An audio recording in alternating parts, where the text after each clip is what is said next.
त्र्यंबकेश्वर तालुक्यातील शासकीय माध्यमिक व उच्च माध्यमिक आश्रमशाळा बोरीपाडा येथे नव्या शैक्षणिक वर्षाच्या पहिल्याच दिवशी नवीन विद्यार्थी प्रवेशोत्सव आणि पालक मेळावा मोठ्या थाटामाटात पार पडला। क्रांतीसूर्य भगवान बिरसा मुंडा आणि माता सरस्वतीच्या प्रतिमा पूजनानं कार्यक्रमाची सुरुवात झाली। व्यासपीठावर उपस्थित मान्यवरांचे स्वागत केल्यानंतर शिक्षक पाईकराव सर यांनी प्रास्ताविक केलं। त्यानंतर सोहळ्यात नवोदित चिमुकल्यांचं गुलाब पुष्प देऊन स्वागत करून मोफत पाठ्यपुस्तकांचं वाटपही करण्यात आलं।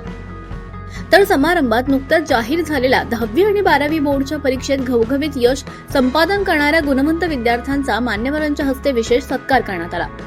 कार्यक्रम प्रसंगी बोलताना विद्यार्थ्यांनी आदिवासी भागाचे नाव उज्ज्वल करण्यासाठी उच्च ध्येय बाळगून मेहनत करावी, तसंच पालकांनी केवळ प्रवेशावर न थांबता मुलांच्या दैनंदिन शैक्षणिक प्रगतीकडे लक्ष दिलं पाहिजे, असं आवाहन देखील प्रमुख पाहुणे तथा आदिवासी विकास विभागाचे अधिकारी मंगेश जाधव यांनी केलंय। तसेच शाळा समिती अध्यक्ष अंबादास बोरसे यांनी आपल्या अध्यक्षीय भाषणातून शालेय विकासासाठी सर्वतोपरी सहकार्य करण्याचं आश्वासन दिलं। यावेळी कार्यक्रमाला मोठ्या संख्येनं पालक, विद्यार्थी, शिक्षक आणि ग्रामस्थ उपस्थित होते।